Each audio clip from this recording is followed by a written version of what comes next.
everyone. Welcome back to Optometry Unleashed. I'm Dr. Trevor Miranda. Today, we're talking with Dr. Henry Reis.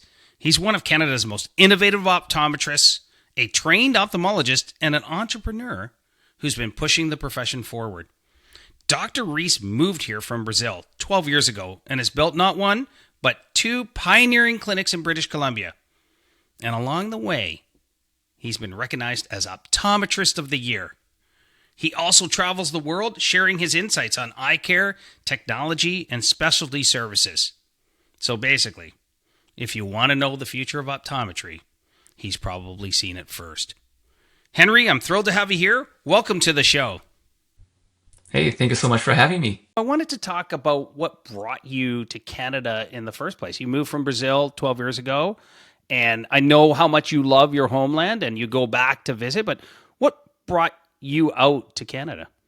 So, in short, I was looking for a safer place to raise a family. That's the short version of the story. The ones that know me well know I was shot. So I had a car taken from me at gunpoint, and the gentleman that took the car decided for no reason to just fire. And when I recovered, I thought, I just first I didn't really know if I could carry on as a surgeon because it impacted some of my hand movement. But after that was all fine, I thought, well, I can't really continue taking those risks. And now that I'm married and I have a son, I know that I did the right thing. But funny enough, why Canada? I had done a cross Canada trip a year before, and we visited 7 out of 10 provinces, which was quite fascinating. We skipped a few just because of logistics. I was able to see all provinces now and love the country. And I remember finding my wife and I finding ourselves at Granville Island watching the sunset and going, oh my God, this is like a perfect place. And can you imagine what it must feel like to live here? And then after that happened, we decided we would actually go for it. And a few years later, we immigrated in 2012. So it's been 13 years now. We're so lucky to have you here. I'm glad. I know safety is always an issue, but it's nice that Canada has a relatively safe place to live and raise a family, right? So I'm very happy to be here. And my wife and I, we've always been of that mindset that you find something, you'll leave it better than when you found it.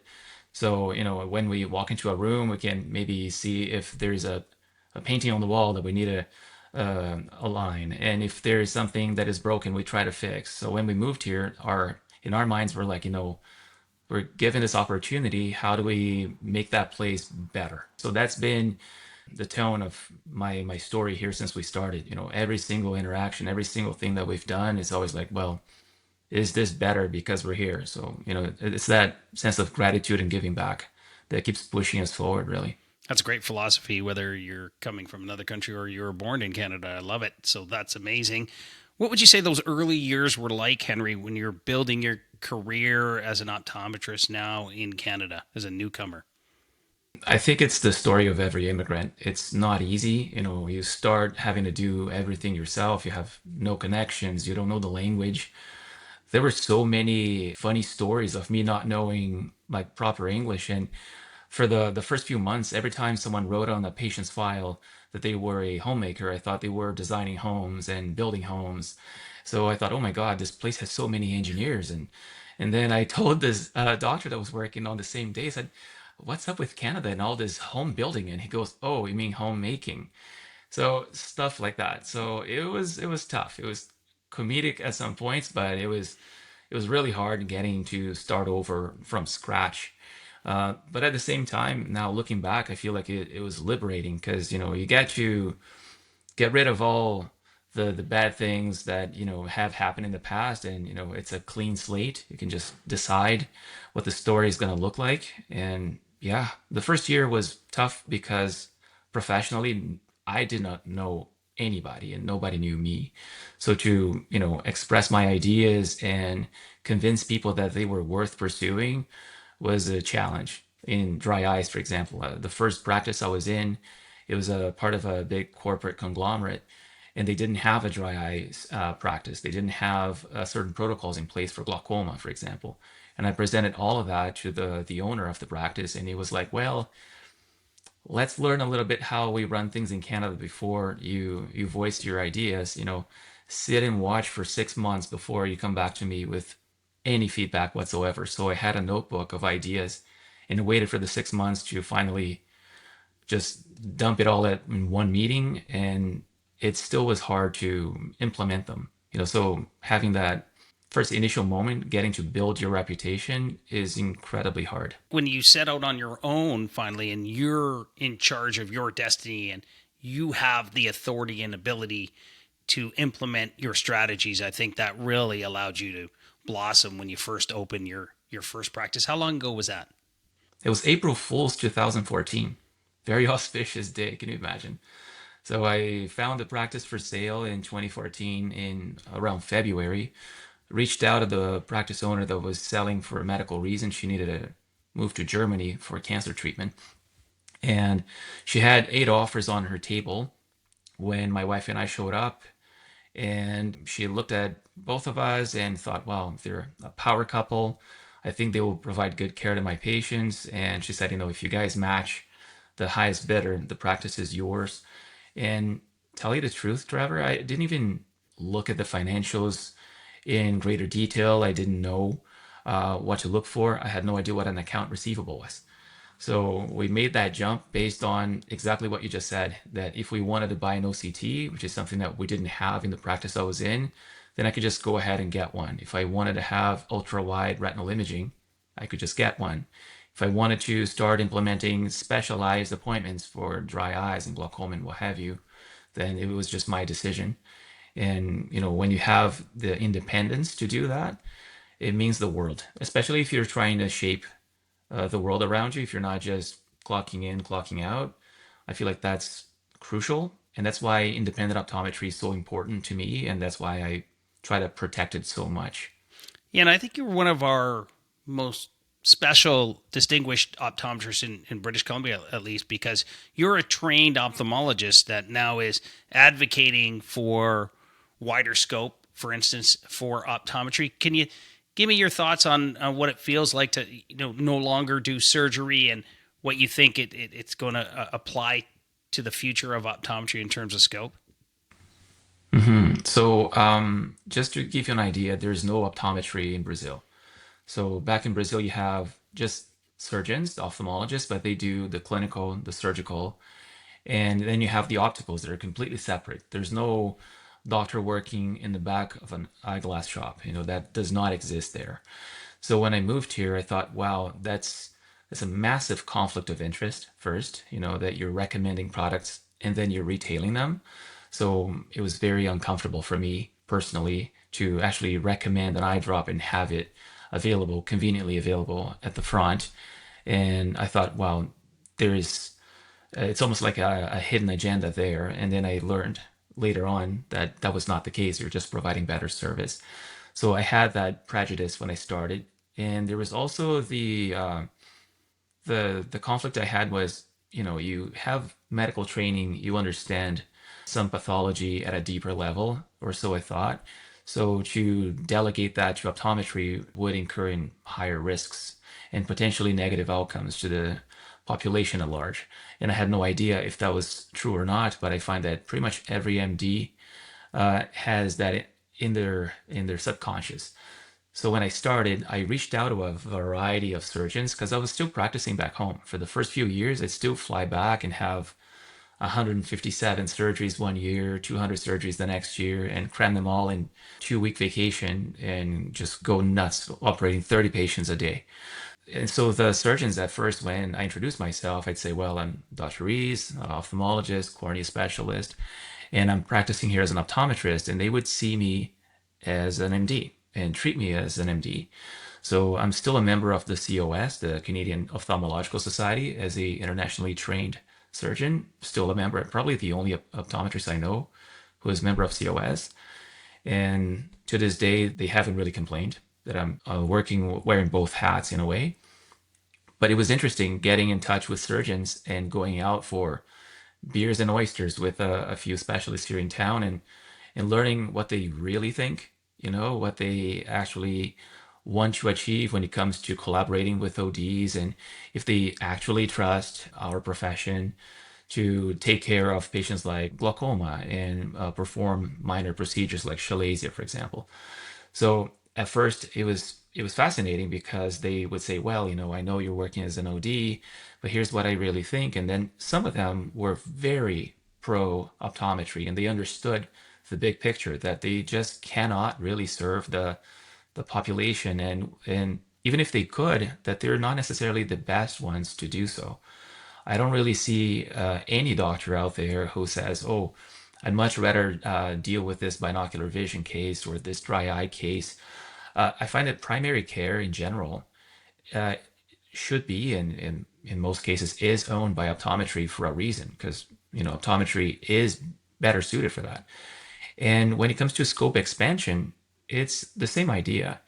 The training is there, the education in the American schools is there. In Waterloo, they're starting now to provide courses on those as well, which is so important. And your daughter is attending optometry school now, and you know that they are preparing optometrists for that future of broader scope and higher collaboration. And the new generation of MDs that I talk to, the ones that have entered the workforce in the last 15, 17 years, they're very much pro optometry and they don't fear the scope expansion as a loss to their profession, but actually as an opportunity for them to focus on cases that they'd rather be focusing on anyway. So I'm very pro scope expansion because I've seen both sides. I know ODs are more than capable of managing the cases that we deal with on a day to day, and then there's a lot more that we could be doing, and the fact that we don't have access to, for example, orals or requesting lab work actually hurts the ability of optometrists to actually deliver better care to patients at large. It's a matter of time until that's granted and we're able to better serve patients, both co-managing and managing on our own. Yeah, you're an amazing advocate and resource, I would say, for optometry in Canada. So thank you for that.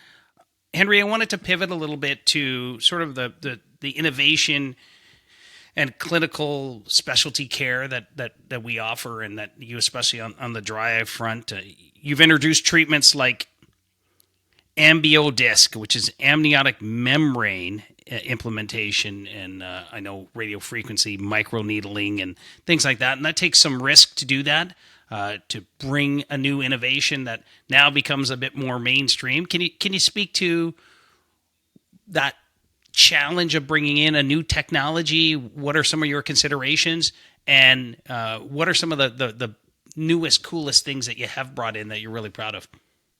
So ambiodisc is a big one because sometimes you have a patient with corneal damage, severe corneal abrasions, or recurrent erosions, and nothing really works. And back in the day, I would just do a PTK, which is a type of laser to even out the surface and wait for that to regrow, which is quite aggressive and but effective.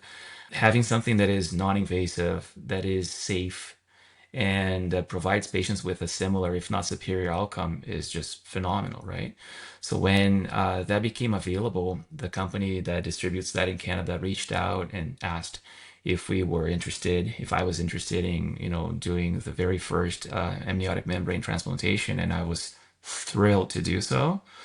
The biggest challenge for me is always regulatory, is making sure I don't overstep, right? I don't want to upset my colleagues in ophthalmology. I don't want them to feel like we are pushing the boundaries and not respecting the scope where we're allowed to practice in.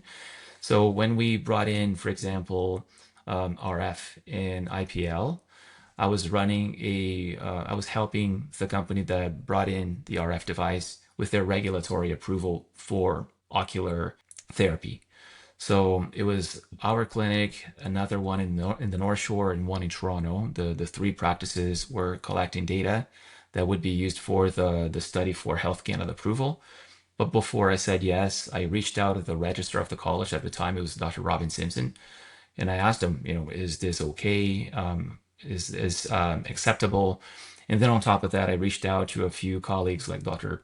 Simon Holland, who was the head of the cornea division at UBC at the time, was a phenomenal surgeon. And I asked him, if we do bring this on board, is that okay with you? Do you feel like we would be pushing the limits a little bit, or is that still within the scope?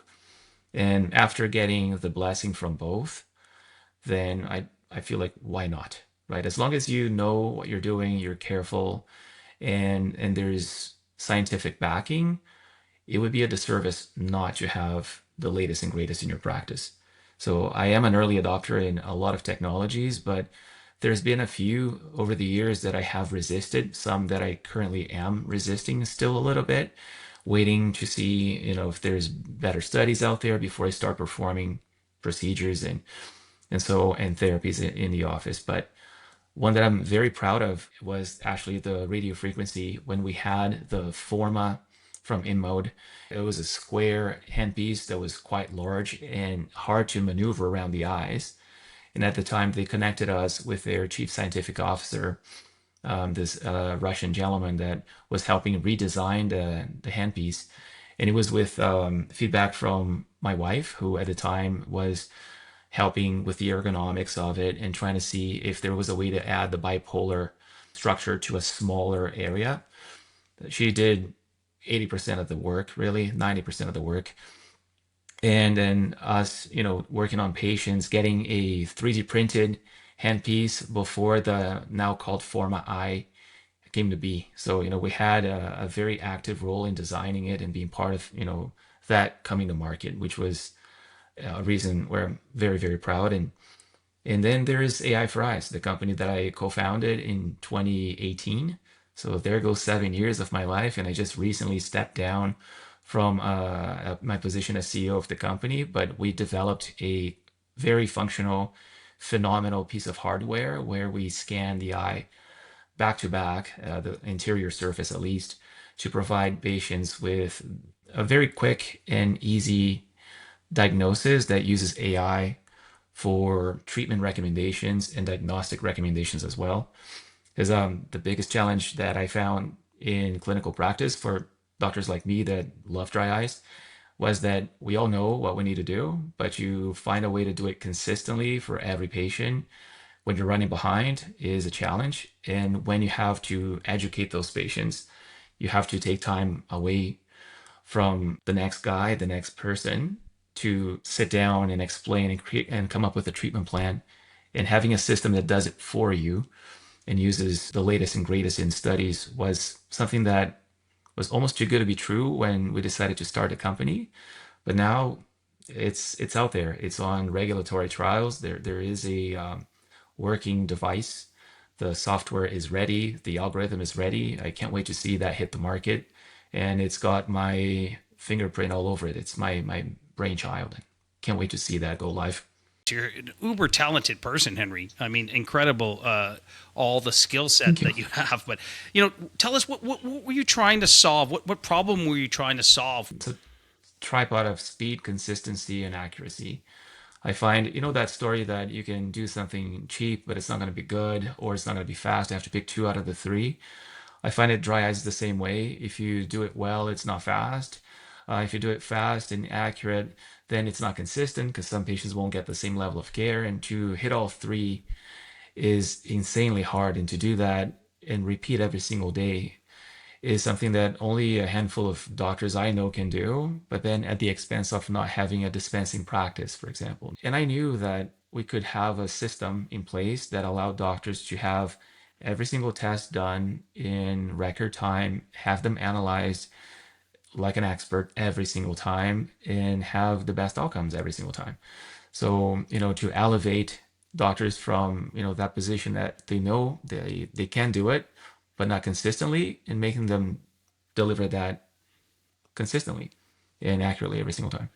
That's exactly right. It downloads some of that data collection to a precise, consistent approach, and I think that is the playbook for dry eyes. And having these playbooks across your organization is important. So to provide consistent patient care. But I'm excited for AI for eyes. We're situated to get one, hopefully to bring into our dry eye center. So excited for that, Henry. Thanks for that.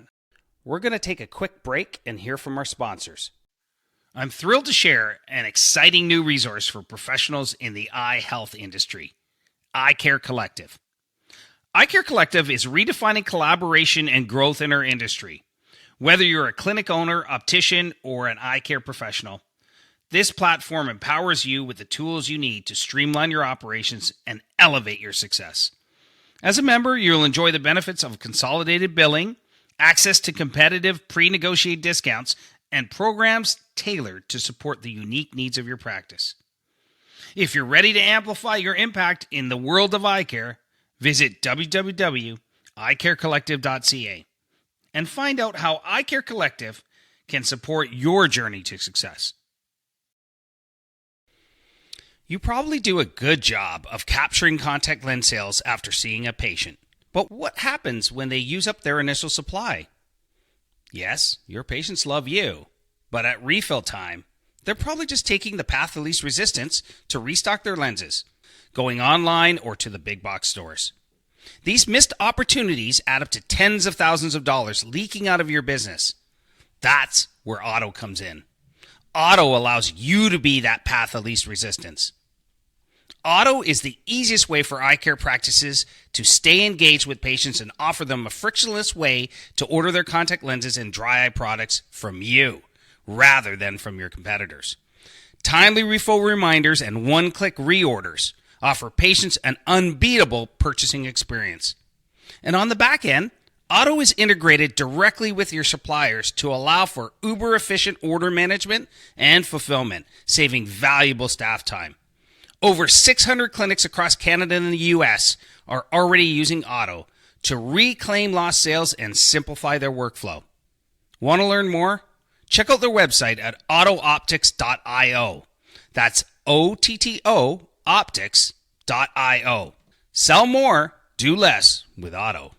I also just wanted to add a little bit of insight into what amniotic membrane is a little bit. That's dehydrated or cryo placental tissue, right? That's preserved, and then it brings all those growth factors from the placenta to rehydrate and improve the health of the cornea. So something amazing that now is a little bit more mainstream because of the things that you did to bring it into our toolkit to treat cornea in the optometric setting. So that's a pretty cool thing. I think more patients are understanding that that's available to them. It's easy enough to put on and manage that in an optometric setting. So do you find there's any blowback from corneal specialists for optometrists using that? No, quite the opposite. We get a lot of referrals from local specialists, and the biggest challenge is that it's private. So, if you can provide that through MSP, the government, that would be phenomenal for patients, but that's not the case. So sometimes you have surgeons that resist referring patients out because they know it's going to cost north of $1,000 to have access to that treatment. And not everybody's ready to have that discussion, especially when patients are seeing a specialist in a setting where they don't have to pay. So to start talking about that is to me the biggest hurdle. It's not the fact that we have ODs doing it, it's the fact that it's not fully covered.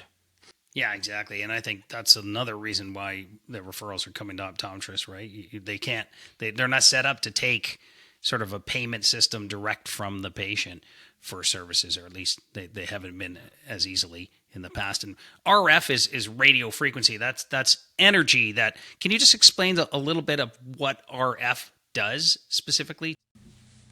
So radio frequency will increase the temperature in a deeper part of the tissue that you're treating. So it can help with collagen production and contraction. So you can make the skin tighter, basically, and you can rejuvenate the collagen fibers. So when you're treating the area, say around the eyes, you reduce the look of crow's feet.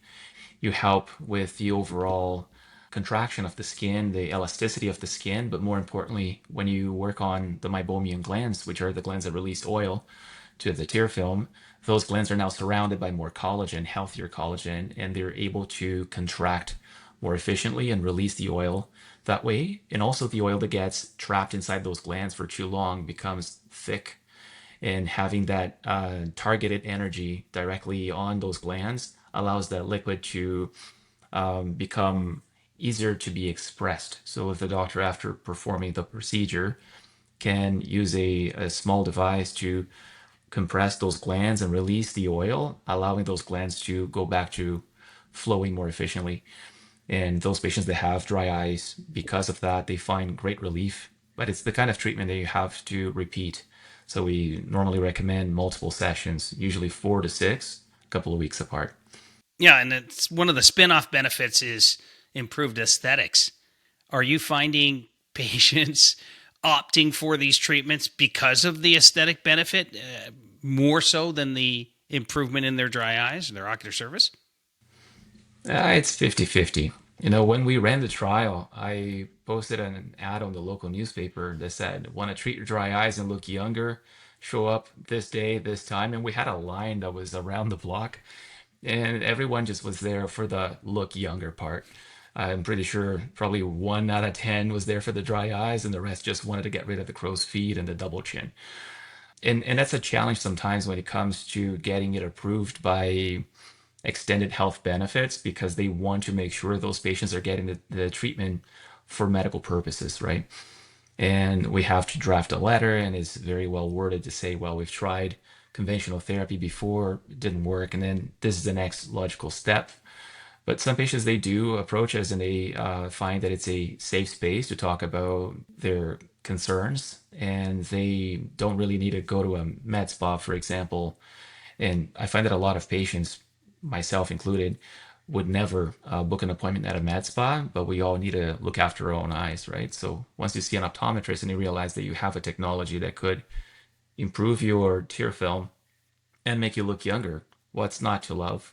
So yeah, more and more patients, especially male patients, are coming to our office asking for that, and I'm all for it.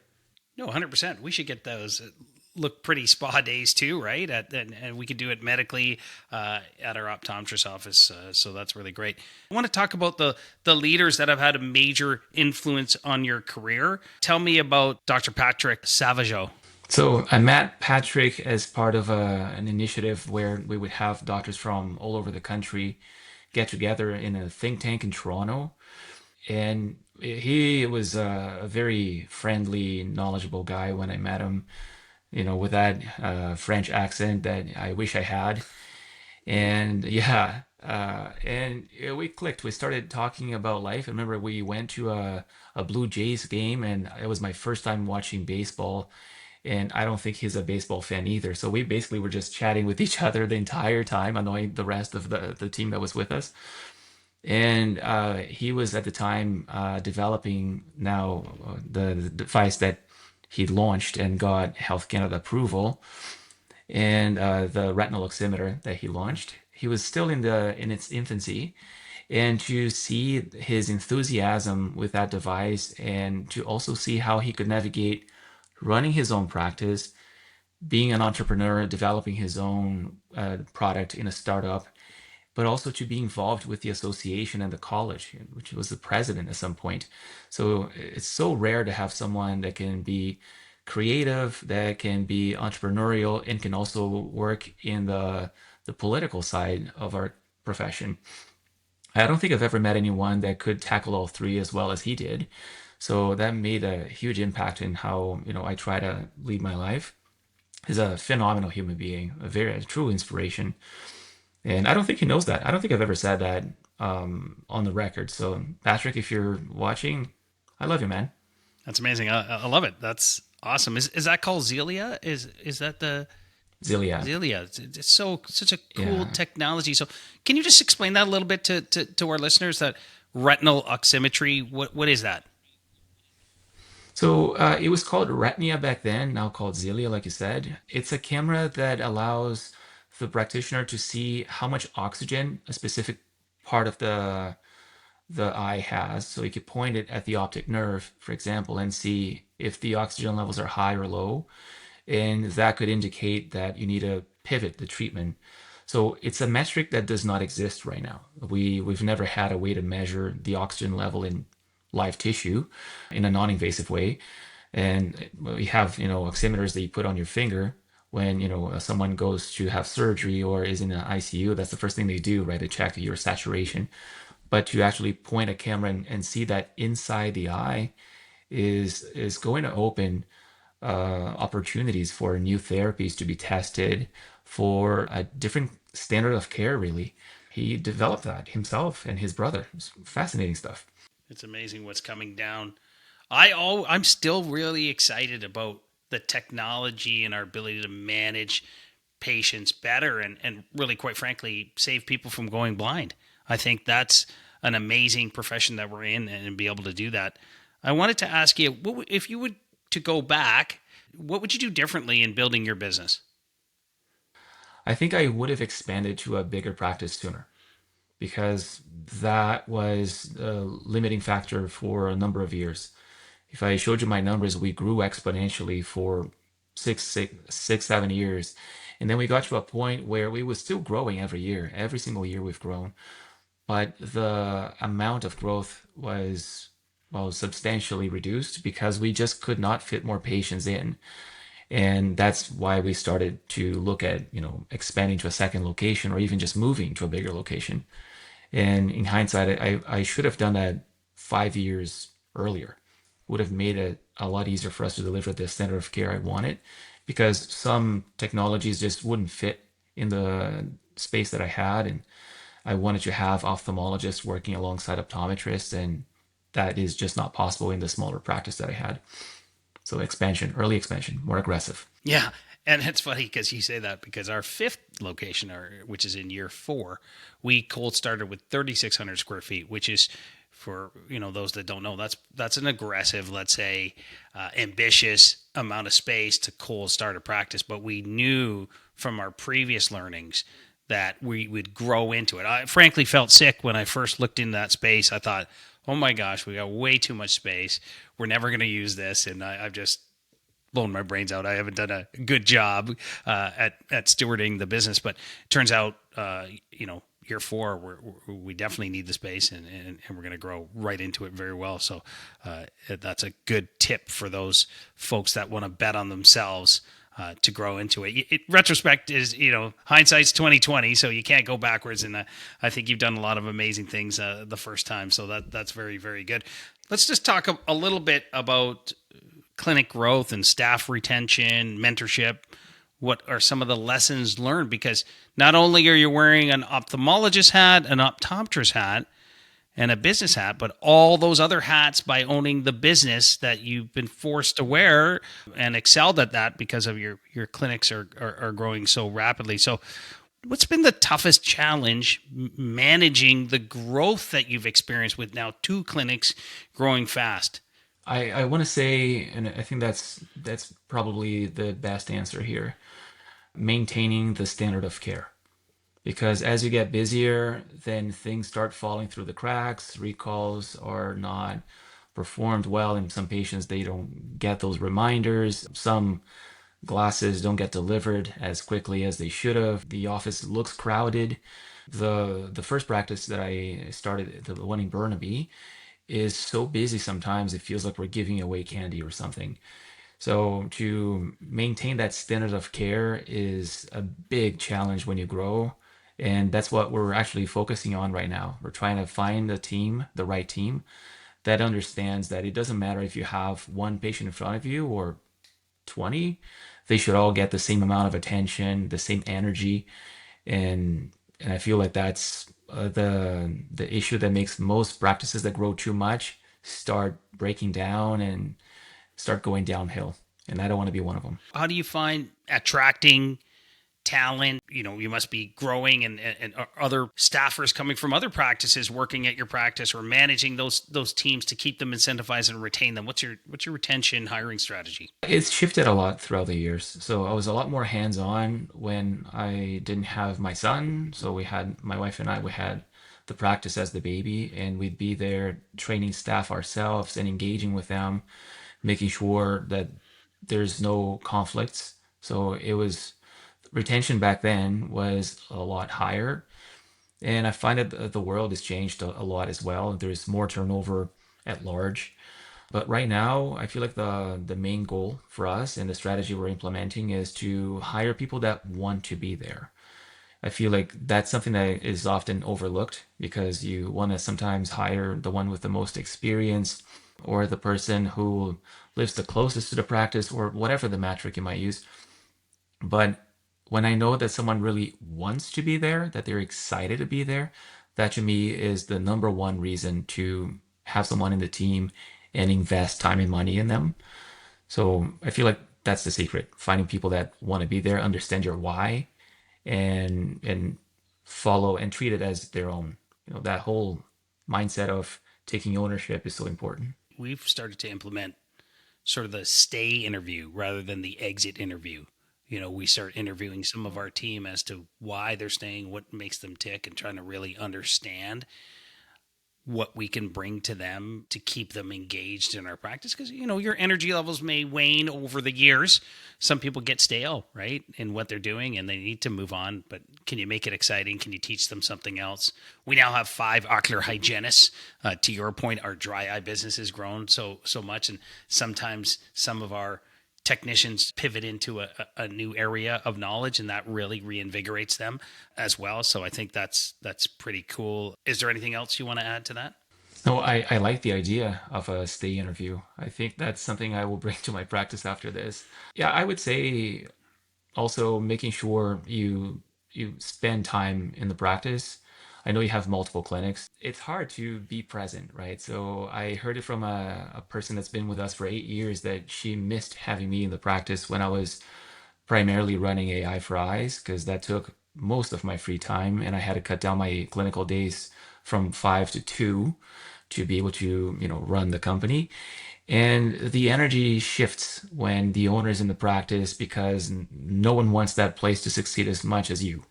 So, yeah, I find it, if I have an advice for business owners, that once things start getting better and they start growing, they feel like, oh, now I can step back a little bit and be there less and less. The team wants that energy. They thrive in that energy, so it's important. And I've been a lot more present since I stepped back from AI for Eyes, and the practice is definitely improved since then. That's a good way to put it. It is about energy and positivity and who's bringing that to the team. Obviously, I have 5 clinics. I can't be in 5 clinics at the same day. I need other, ambassadors of energy, if you will. We have a director of wellness and experience, and when she comes in, she lights up each office, and that really helps have that contagious energy. And we actually, when we review our staff, we tell them, hey, who's bringing positivity into the office is how we rate you higher when we're considering compensation reviews. And we try to hire on that basis of how much positivity you are bringing to our team, because I think that's really important. That's a core concept on how to be great is positivity and energy, and everybody loves it. So yes, they're not all going to be Trevor Miranda or Henry Reis, but you can hire a lot of that and retain that and reward that and allow that to sort of be a bit more contagious in your offices.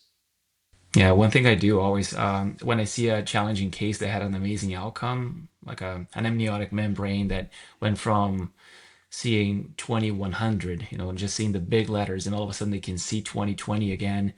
Then I'm bringing the patient out, the patient checks out, they leave, and I turn to the team and I go, I freaking love what I do, and I'm all pumped. And they can feel it because it's genuine, and they have that same they reflect on that, right? So when they have a challenging contact lens fit, or a patient that had a high prescription that got the glasses they're the best they've ever had, they feel empowered to say the same thing, be like, wow, I freaking love what I do, this is awesome, look at this. And then go home and tell their spouse about their impact. And yeah, having that positivity, like you said, is so important. And we spend so much time at work, right? Yeah, you're right. Though a mechanism, we use Slack. We have a Blue Notes channel to share really great things that staff are doing. So I think that's good. Share the stories that already exist in your practices and celebrate the people who are helping make those magical moments. And even if you can bottle them up or share them outwards, it does add to the positivity in your clinic. So that's cool. I know you're an early adopter. At least you're certainly open to new technologies, new ways of doing things, new ways of thinking, new ways of treating eye disease. What do you think about some of our colleagues that are hesitant about new tech, and they seem to just be really so stuck, in my mind, in the past? What advice would you give them to adopt technology successfully? That's been a challenge for me as well to understand why do some people just resist better technology, just more advanced standard of care. And I've asked that when I was working with Allergan at the time, traveling to the interior, traveling to other provinces to help set up dry eye centers of excellence. There was always something that I would ask, if you don't have a meibographer to see the meibomian glands, if you don't have a interior segment camera to properly scan the eyes, or to measure tear breakup time more objectively, why is that? And I feel like it's come down to a few issues. One is cost. And to me, that's being short-sighted, because you look at a device that will cost 50,000, 100,000, 150,000, and that's a lot of money. But then you look at the care you're providing and how you're differentiating yourself and how you are attracting more patients, and potentially you can adjust your fees to reflect that. It pays by itself. It pays for itself. It's not really an expense. It's an investment. So the bar to entry when the devices are expensive is, I feel like, just overcoming that mindset. And the second one, I feel like that's human nature. We're all primed to going back to our routines and the path of least resistance. And when you're growing, you will suck at first. That's just the reality. My son is learning how to swim now, and it's hilarious because it looks like he's drowning, right? And I have footage, and I'm like, one day he's gonna look at it and go, "My goodness." And you let me do that, but then for you to get to Michael Phelps, you have to, look like you're drowning at first, and that first part is very uncomfortable. The knowing that you're doing something and you're not good at it. And then it's easy to revert back to, well, let me just do what I'm really good at, refracting, fitting context, and then just analyzing some basic imaging, and that's good enough. I can be a good doctor that way. You're not exposing yourself to failure. I feel like that's the key that people don't really talk about. Absolutely. It's really fascinating, Henry. We have a student for the first time, a fourth year optometry student. We've never had that before.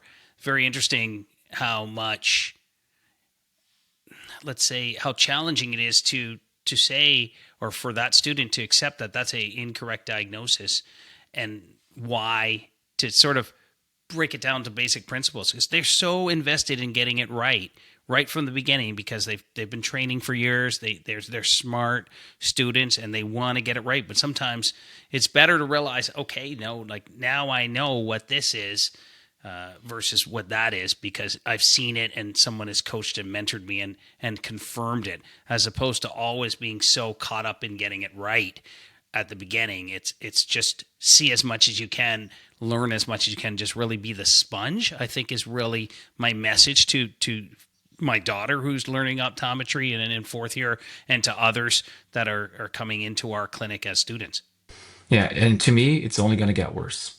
The way I see the world, my generation, pre-Google, pre-smartphone, we were fine taking chances and taking risks and looking goofy. There's no documentation of any of my first and second year of med school parties that I attended, thank God, because you were just free to be you. And now in this day and age where everything is got a filter and everything has to be perfect and everything is forever, everything lives on the web forever. I feel like people are more afraid of making mistakes and being imperfect. But the reality is, there's no such thing as perfection. And again, we're all going to be mediocre at first until we become excellent. But there's this sense of urgency that you must be perfect, you must be excellent right out the gate. And that's just impossible. So it will start creating more anxiety in the new grads and the doctors that decide to embark in this specialty care like myopia management and dry eyes and such, because they have to overcome that fear of not being a superstar from the get-go.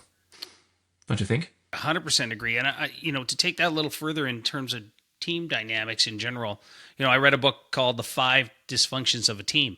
And one of the dysfunctions of a team is the inability to debate. So the inability to disagree. And I find that is fundamentally a problem, that we can disagree here and it's okay. Let's hear your side, let's hear my side, and let's figure out, could I convince you that this is right, or can you convince me this is right? And that's how science works, and that's how you learn to be an excellent clinician. You try to figure out what's going on with the eyes that you're examining, and you may try something, you may think it's a bacterial conjunctivitis, a bacterial infection, when it's allergic or some other, it's dry eyes or something else, and then you pivot and change your treatment protocol. So it's okay to get it wrong. It's okay not to be perfect. But what's not okay is not to have that dialogue, discussion, and sort of openness to learning. Yeah, in anything really, in politics and views of the world, I find that everything is now so polarizing. It's us versus them, and people are more afraid of voicing their concerns. And in a way, they're surrounding themselves with people that are like-minded, and having people challenging you is so so important. Like you said, I wish I could disagree with you to strengthen your argument, but I entirely 100% agree with you that. And it's funny because we have an optician in my practice who is that person. We used to joke that if we want to know what's wrong with a lens, we ask this optician, because she will break it down and provide some alternative perspective always. And some people don't like that. They think, oh my God, they see it as a complaint or friction. And I see that as an opportunity of seeing the problem from multiple angles and learning how to better tackle them. So it's important to have people like that in the staff. There is, and I think it's also important to teach both, all of the staff to be able to, and yourself to have that flexibility of thinking. So we use Edward de Bono's six hats thinking method, which is allows you, everybody puts on the positivity hat and you look at it from a positive outlook, and then everybody puts on the negative black hat and you look at all the cons about that. It allows everybody to explore both sides of creativity and not sort of place sort of a spotlight on somebody that is prone to negative. Allows them to look at it from a positive side too. So we use that sometimes in our team meetings to encourage a flexibility of thinking, and that's been very powerful for us. I want to pivot to a little fun segment we have on Optometry Unleashed. It's called Better One or Better Two, and I guess you can say they're pretty close. So, Henry, gonna give you a couple of choices, and you get to pick better one or better two. Better one, a classic vintage car, or better two, a modern sports car. Classic vintage all the way. Yeah, I see that with your Porsche 76. You got a classic there. So that's awesome. Road tripping across Brazil, that we'll call that number one, or going across Canada, better number two. I've done both. I'd say I'll be one of those patients that say one is wider, the other one is blacker, and you don't know what they mean by that. So I'd say it's a tie. It's pretty close. It's a close. We'll give you a tie. Those are amazing countries to go across for sure. Um, okay, which feels riskier? Number one, being on camera, which you are now, or number two, skydiving. On camera. Being on camera is riskier because skydiving, you can go through it and you're done. The camera, yeah, that experience is there forever and ever and ever. And Yeah, there we go. I'd rather be skydiving right now, buddy. We could have this interview We're going to skydiving. have to disagree on that one. It's better one for me. Better one, early morning starts, or better two, late night brainstorming. Oh, I'm a morning person. Unknowingly so. I'm the kind of guy that wakes up singing and in a great mood. And when, you're married to someone like that and you're not a morning person, you learn to avoid them. So yeah, morning for me. I'm exactly the same way. I am too happy in the morning sometimes, and it can be annoying to some others. Okay, better one, travel the world for a year, or better two, stay home and master one skill. I'd say it's a tricky one. Travel the world for a year will allow you to master so many other things, right? So I'll take one. Better one, working with a staff team of all baby boomers, or working with a team of all Gen Zs. I would take the Gen Zs. Yeah, more flexible, more energy, coachable, and with a sense of purpose. And baby boomers, they would be dependable, phenomenal people to work with, and they're going to show up and deliver stellar work. And we have both categories in my practice. But if I had to pick, I would pick Gen Z and then coach the heck out of them. Agree 100%. Okay, just want to go back a little bit to AI for eyes and telehealth and AI in general are becoming more commonplace in optometry. And I know we're part of a group called Quantum, and we've shared some of those thoughts about AI. And I was just curious, are you using AI in your clinic specifically? And we'll talk a little bit about telehealth and how you're using that. So I do have a AI algorithm for dry eye diagnosis and treatment. So I do use that for analyzing data, but I'm not using AI as much as I like to. We just had a doctor's meeting 2 days ago, and I was asking the doctors for their opinion on having an AI scribe, because there's an AI solution for that that has three squares, and one shows everything that's been discussed. It understands who's talking, if it's the patient or the doctor. The next square shows soap notes, so organizes that in a way that you can add to the patient's file. And on the third one, it provides insight, potential diagnostics, and treatment.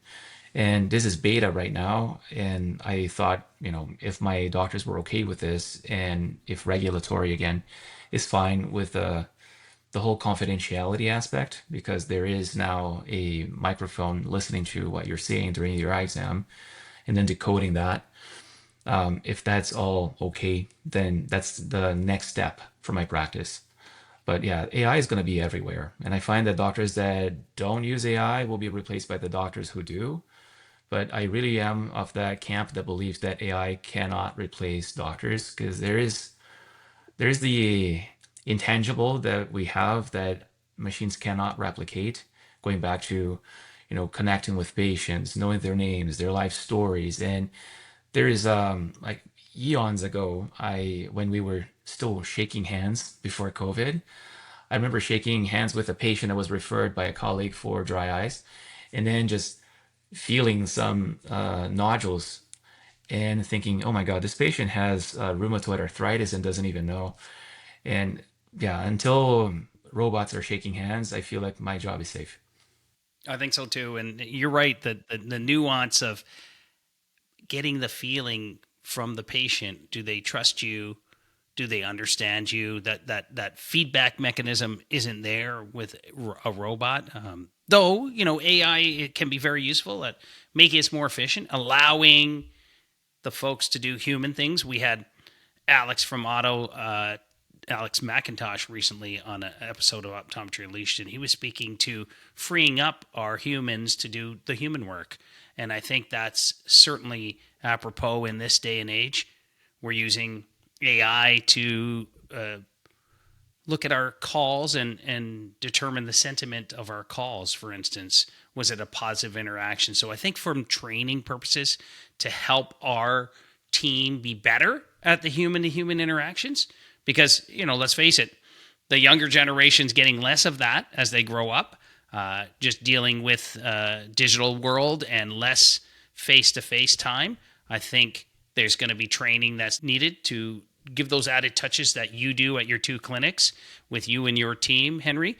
So what else do you see in telehealth? How is telehealth going to play a role?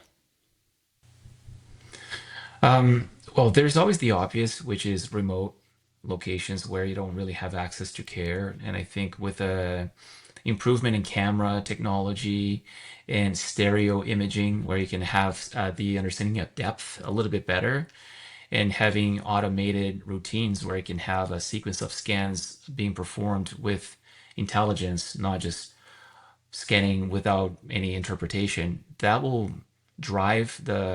elevate the standard of care for those patients that don't have access to a doctor like yourself. But in addition to that, I think it's allowing doctors to work remotely. And it's something that is a bit controversial still, because in some jurisdictions you cannot provide remote work and be, for example, out of the country. But I believe that we'll get to a point where we will be able to provide almost as good as an eye exam as we do now, but not being present. So we can choose to travel to another country for a mission, for example, and if a red eye shows up at your practice and you have to see that patient, you're able to do so. Or if you have a case that is challenging and you don't really know what they have, to be able to have that patient virtually see a doctor across the world in another jurisdiction, connect them with a specialist that can provide insight that is invaluable. So, yeah, just connecting the doctors and allowing patients to have better access to care those two are enough for me to be all over telehealth and support it as well. Yeah, absolutely. In fairness, we want access for everybody in Canada and beyond, internationally, really, to have access to eye care. So, yeah, it'd be great to be able to do some consults from the beaches of Rio. Yeah, don't give me ideas, man. Just thinking out loud here. Just thinking out loud. I wanted to talk a little bit about all the awards that you've received. I know you don't like talking about this, but one that stands out is the Canadian Red Cross Rescue Award for bravery in saving a person's life. Can you tell that story to Yeah. me again? I'll love this one. Uh, yeah, it was a crazy year. It was a kid that decided on a dare. There's a local lake here called Skaha Lake, and there's a lazy river that feeds onto that lake. And that particular day was Father's Day, and I don't know if it was high tide, but the current was really strong. And this kid in the middle of the night decided to jump on the lake as a dare, and then just was dragged onto the middle of the lake and just started screaming, asking for help. It was, I don't know, 11 p.m., maybe even later. And we had this inflatable boat that wasn't even assembled that we were going to prepare to, take the kids to the lake the next day. And when we started hearing the screams, we just, everyone just went on the inflatable boat, prepared it, attached the motor, took off, and we started holding an iPhone as a flashlight, finding where the scream was coming from. And then we saw this little white triangle on the water that was the guy's nose sticking out. He was completely submerged. So, we dragged him onto the boat, took him to shore because we started to see the lights from, I think it was a firefighter that had arrived first and then an ambulance. So, because the guy's girlfriend was screaming hysterically from the shore. Yeah, it was very random. So the next day, the TV, I think it was Global TV, found out that that had happened and that the rescuers were on the opposite side of where that took place. Went there, found the RVs where we were, and came to interview us. So we made it to global news, which is bizarre. Yeah, my friends and coworkers started calling me Batman, and yeah. So after that made it to global news, the Red Cross nominated us for the Silver Medal of Merit, and yeah, it was very very special because it's a ceremony where you hear stories of other people performing acts of bravery, rescuing other people from pools and from fires and such. It was kind of cool because there was a kid, a First Nations kid, that had rescued a buddy from a pool. I think he was probably like 10. And it was nice to see that kid get the medal as well. So, pretty special ceremony. Yeah, quite unique. That's amazing. Yeah, the other awards, something I've never shared with you or anyone, I think, outside of my clinic, is we had this thing that I made up called a shredding ceremony, and that we don't do anymore. We stopped in 2020 with COVID, and I later just stopped doing that. So let's say Burnaby now gives us this Best of Burnaby award, and then we get this piece of paper, right? So we would just put the shredder in the middle of the optical and make a circle, and everyone in the team would say something that they're grateful for and something that we do well that's patient facing, so something about serving people. And then we always say, this is not about us, it's not about our reputation. The award is not about us, it's about what we've done for that patient. And then shred the award and not talk about it. So that was going on for, well, 6 years until a buddy of mine, we won the Burnaby Board of Trade Small Business of the Year, anything to do with optometry business in general. And, we beat a variety of other businesses that were quite successful and I am a customer of. And it was a wooden trophy about this big that I couldn't shred. So I said, this is nuts. I'll have to go there, accept this award. And the mayor was there, handed the award. And I told the mayor about this shredding ceremony, and he goes, I know you're grateful for them. I know you appreciate the fact that you're getting the recognition, but you should put it out there as a way to remind your staff members and everyone around you that you are there delivering good service and to keep people motivated to continue to do so. So don't shred them. Don't work for them. Accept them. And I feel like after having that conversation, my outlook changed a lot. And when this year when I won the BCDO OD of the year, I I was ready to receive it because had it been another year, I think I would really have struggled with accepting the award. And yeah, here we are talking about it now. Yeah, no, you're such a humble person, and it's awesome to see that. But I think it's also nice to be able to take a compliment, right, and be able to accept that, hey, yeah, we do good things and we strive to exceed your expectations every day, and sometimes we're recognized for that and we appreciate that, but it's not going to stop us from going forward and continuing to do that for our patients in everyday life. You're actually a real life hero. So I think that's amazing that we have you on Optometry Unleashed. Tell me a little bit about the balance. I know you're one of these hard driving, and you've told me before when we've had these chats that sometimes, you'll just get so into something and forget about some of the other spaces in your life. Now you have a family and you have two practices. So how are you managing that sort of balance of family, health, and creativity? I don't know if I'm in a position to provide insight in that. I can tell you what doesn't work. So I'll tell you a story. I was flying back from Morocco with my wife and my son. Had the best trip of our lives, and it was just amazing there. And I was getting anxious as we were flying back to Vancouver because I knew the amount of work that was waiting for me when I came back after 3 weeks away. So, and at the time, I was running AI for Eyes, and I was having meetings back in Morocco in between, tours. I would just get in a cafe and then connect and then have a meeting with the medical engineers in the group. You just can't stop being a CEO of a company. So, and I was there just freaking out, just thinking, oh my God, there's patients to be seen, there's reports to be written, and this and that. And my wife and I, we were just chatting, and I said, how do I manage being the CEO of a med tech startup, which is on itself a full-time job, run a practice that is busy as busy can be building a second one, because at the time we were building the second practice, and be a father and a husband, and have my personal time as well, and just work on my cars and just go for a run or cycle. Where's the time come from? And then I remember my wife, she said something and it really hit hard. She said, you don't sleep. The only time you have available right now is if you don't sleep. And then for years, what I had done is it took a huge toll in my health. I was sleeping for 3 hours a night, 4 hours a night, and that impacted my performance at work, my mood. But, the one thing I never really wanted to drop the ball on is on raising my son and spending time with him, because that time will never come back. I'll never have a 7-year-old ever again. So, time is now, and to, look after my marriage and my wife and make sure that, she doesn't feel like I have only time for work.